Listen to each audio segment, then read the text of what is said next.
Hey tribe, this is a video that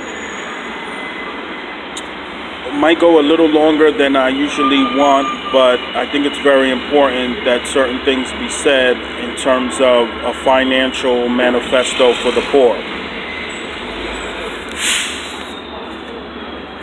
I grew up basically with a single mom who raised me, my older sister, my older brother, and my mother worked. Hey, how are you? My mother worked as a cashier for years and years and years in different dry cleaners.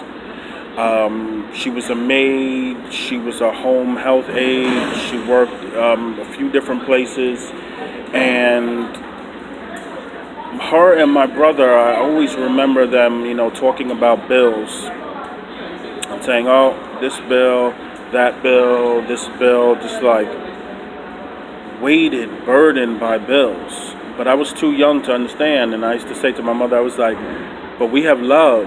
And she would smile, frown, and we used to have the saying. She'd say, we need money, honey." And I remember going away to private school, and the day I left, she kept giving me $5.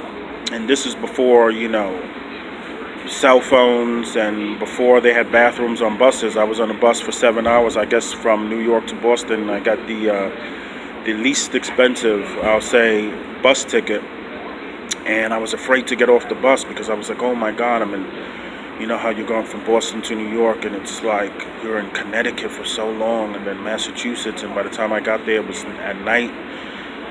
And one of the teachers met me in the bus stop, and he was like, "Are you ready?" One of those questions, a lifetime question. Are you ready for a new world? And I was like, yes, I just need to use the bathroom. So I was so terrified of getting off the bus. And it's really one of those things where I look out on the world and I think about all of the knowledge that I've accumulated, being from the Bronx, going away to a private school, going to Syracuse, then going to Hunter, doing community organizing, getting into business, selling t-shirts and teddy bears in high school, then doing panels, lectures, seminars, publishing magazines, doing all kinds of events, sales, telemarketing, factoring, loans, lines of credit, hard money for real estate investors, commercial mortgages, hybrid loans, and all of the knowledge I've accumulated doing research on history. I love the American Revolutionary period and how conversations that Jefferson had with Hamilton affect how our society is structured today, individual rights versus the rights of the government, states' rights, and how things have changed over time, how parties have changed, how different parties have totally different outlooks than they did, a couple of generations ago, let alone a couple of 100 years ago. And really thinking about, like a friend of mine, a woman who I knew at Project Enterprise, how when she started a business, she went to her mother and her mother just gave her a blank look. And that whole thing about what can we do today that will affect whom tomorrow. And it's like, if you're poor or you're working and you hate your job and it's low wage, minimum wage, not a living wage, or barely a living wage, like, you have to do something now.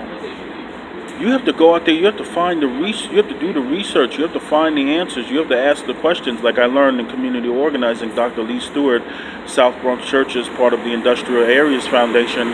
You have to ask the questions you don't know to ask. You have to ask, like KIDD, kick down doors. You have to get the knowledge, you have to go to people. Like Mark Hilo says, most of the answers to your problems you don't have in your experience. You have to go to others. There's books, there's the internet, there's social media. You can ask people questions and you will get opinions. Like the internet has become like New York. Everybody has an opinion, right? Or multiple opinions. Like it has to become a dire need. Like they say in Think and Grow Rich, you have to turn down the cup, do something surreal. like slapping yourself. Look in the mirror, for 2 minutes. Look in your own eyes for 2 minutes. Which people, you look in the mirror every day, but you don't actually stare with two hands on the side of the mirror into your own eyes. It's very powerful because when you're looking at yourself in the mirror, you're looking deep into your eyes. You're like, who am I? What am I going to be about? What's going to be my legacy? How am I going to create a better future for my children, my community, my country, or the world? So there are going to be mistakes made. There are no get-rich-quick schemes. Like Gary Vee says, you want passive income, that's the stock market and real estate. Do your research. Get into penny stocks. Open up an account with Ameritrade. Learn about real estate.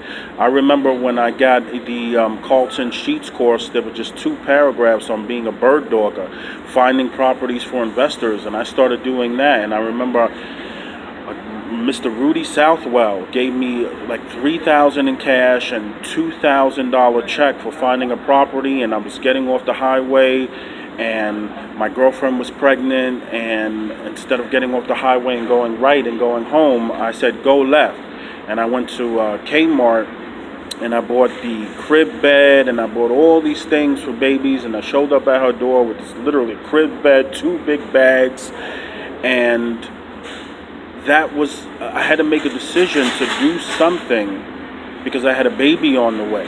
When you don't have a baby, it's like, oh, you can do whatever you want. Go out, party, spend money, waste time, waste energy, waste money. It doesn't matter. Like, as somebody who has always been an entrepreneur and wanted to be an entrepreneur and so in love with the romantic idea of an entrepreneur and not really realizing how to be a successful entrepreneur, unless you sell hotcakes in Times Square, you have to be a bit masochistic because you're going to get up every morning and the universe is going to punch you in the face 100 times, and you go down to sleep at night in tears, and you get up and you keep going because you must be free. You must be free of a boss. You must determine your own financial future. And I remember my brother saying to me one time when I would go from job to job to job, which is the definite hallmark of an entrepreneur, somebody who should be an entrepreneur. He said, but you know what? You're not hurting anyone. It's not like you have kids. And then as soon as I had a baby, I got into the mortgage business, rose up the ranks to the point where I was working at Deutsche Bank. At the time, it was the 7th or 8th largest bank in the world. And, the continuous striving to learn, knowledge, making money, leaving things that work, going back to them, trying new things, coming up with ideas, meeting people, networking, asking for advice, getting mentors. Napoleon could be your mentor. Alexander the Great could be your mentor.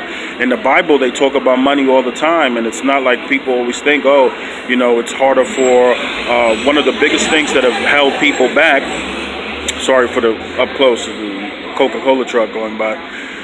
One of the things that have held people back is this saying in the Bible, it's harder for a rich man to get into heaven than it is for a camel to get through the eye of a needle. But there are also parts of the Bible where it says, hey, if you don't have money, you're screwed. Like, you need to accumulate resources. And so, so many rich people, when they're about to die, they, give up all of their wealth. And there's a movement underfoot to have billionaires like